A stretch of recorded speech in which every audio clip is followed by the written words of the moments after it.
ನಮಸ್ಕಾರ ಸ್ನೇಹಿತರೆ, ತಮಿಳುನಾಡಿನ ರಾಜಕೀಯದಲ್ಲಿ ಈ ಬಾರಿ ಭಾರೀ ಬದಲಾವಣೆ ಕಂಡುಬಂದಿದೆ. ಹಲವು ದಶಕಗಳಿಂದ ಡಿಎಂಕೆ ಮತ್ತು ಎಐಡಿಎಂಕೆ ಪಕ್ಷಗಳೇ ರಾಜ್ಯ ರಾಜಕಾರಣವನ್ನು ಆಳುತ್ತಿದ್ದ ಪರಿಸ್ಥಿತಿಯಲ್ಲಿ ನಟ ವಿಜಯ್ ನೇತೃತ್ವದ ಹೊಸ ರಾಜಕೀಯ ಶಕ್ತಿ ದೊಡ್ಡ ಚರ್ಚೆಗೆ ಕಾರಣವಾಗಿದೆ. ತಮಿಳುನಾಡಿನ ವಿವಿಧ ಭಾಗಗಳಲ್ಲಿ ಯುವಕರು ಮೊದಲ ಬಾರಿಗೆ ಮತ ಹಾಕಿದವರು ಮತ್ತು ಬದಲಾವಣೆ ಬಯಸಿದ ಮತದಾರರು ವಿಜಯ್ ಪಕ್ಷದ ಕಡೆಗೆ ಹೆಚ್ಚು ಆಕರ್ಷಿತರಾದರು. ಈ ಚುನಾವಣೆಯಲ್ಲಿ ಯಾವುದೇ ಪಕ್ಷಕ್ಕೂ ಸ್ಪಷ್ಟ ಬಹುಮತ ಸಿಗದ ಸ್ಥಿತಿ ನಿರ್ಮಾಣವಾಗಿದೆ.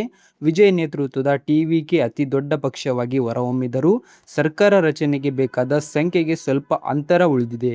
ಮತ್ತೊಂದೆಡೆ ಡಿಎಂಕೆ ಮತ್ತು ಎಐಎಡಿಎಂಕೆ ಎರಡೂ ಪಕ್ಷಗಳ ತಮ್ಮ ಹಳೆಯ ಪ್ರಭಾವವನ್ನು ಸಂಪೂರ್ಣವಾಗಿ ಉಳಿಸಿಕೊಳ್ಳಲು ವಿಫಲವಾಗಿದೆ.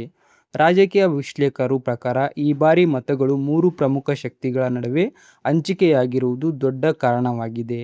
ಆಡಳಿತ ವಿರೋಧಿ ಅಲೆ ಇದ್ದರೂ ಅದು ಒಂದೇ ಪಕ್ಷದ ಕಡೆ ಹೋಗದೆ ವಿಭಜನೆಯಾಯಿತು. ಇದರಿಂದ ಹೊಸ ರಾಜಕೀಯ ಪರ್ಯಾಯವಾಗಿ ವಿಜಯ್ ಪಕ್ಷ ಬೆಳೆಯಲು ಅವಕಾಶ ದೊರಕಿತು. ವಿಜಯ್ ಅವರ ಪ್ರಮುಖ ಬಲ ಯುವ ಮತದಾರರು ಮತ್ತು ಮೊದಲ ಬಾರಿಗೆ ಮತ ಹಾಕಿದ ಜನರು ಎಂದು ಹೇಳಲಾಗುತ್ತಿದೆ. ಸಾಮಾಜಿಕ ಜಾಲತಾಣಗಳ ಬಳಕೆ, ಭ್ರಷ್ಟಾಚಾರ ವಿರೋಧಿ ಭಾಷಣಗಳು ಮತ್ತು ಹೊಸ ರಾಜಕೀಯ ಎಂಬ ಸಂದೇಶ ಯುವಕರಿಗೆ ಹೆಚ್ಚು ಕನೆಕ್ಟ್ ಆಯಿತು. ಮಹಿಳೆಯರಿಗೆ ಮತ್ತು ಮಧ್ಯಮ ವರ್ಗದ ಕುಟುಂಬಗಳಿಗೆ ನೀಡಿದ ಕೆಲವು ಭರವಸೆಗಳು ಕೂಡ ಜನರಲ್ಲಿ ಚರ್ಚೆಗೆ ಕಾರಣವಾದವು. ಡಿಎಂಕೆ ವಿರುದ್ಧ ಹಲವು ಸ್ಥಳೀಯ ಸಮಸ್ಯೆಗಳು, ಭ್ರಷ್ಟಾಚಾರ ಆರೋಪಗಳು ಮತ್ತು ಕುಟುಂಬ ರಾಜಕಾರಣದ ಟೀಕೆಗಳು ಕೇಳಿಬಂದಿದ್ದವು. ಕೆಲವು ವಿವಾದಾತ್ಮಕ ಹೇಳಿಕೆಗಳು ಮತ್ತು ಆಡಳಿತ ಬಗ್ಗೆ ಉಂಟಾದ ಅಸಮಾಧಾನ ಕೂಡ ಪಕ್ಷಕ್ಕೆ ಹಿನ್ನಡೆಯಾಯಿತು ಎಂದು ವಿಶ್ಲೇಷಣೆಗಳು ಹೇಳುತ್ತಿವೆ.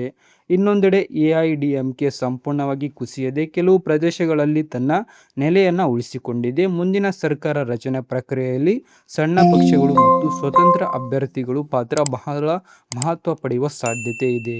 ಈಗ ಎಲ್ಲರ ಗಮನ ಸರ್ಕಾರ ರಚನೆ ಕಡೆ ಇದೆ. ವಿಜಯ್ ಇತರ ಪಕ್ಷಗಳ ಬೆಂಬಲ ಪಡೆಯುತ್ತಾರಾ ಅಥವಾ ತಮಿಳುನಾಡಿನಲ್ಲಿ ರಾಜಕೀಯ ಮಾತುಕತೆಗಳು ಹೊಸ ತಿರುವು ಪಡೆಯುತ್ತವೆ ಎಂಬ ಕುತೂಹಲ ಹೆಚ್ಚಾಗಿದೆ.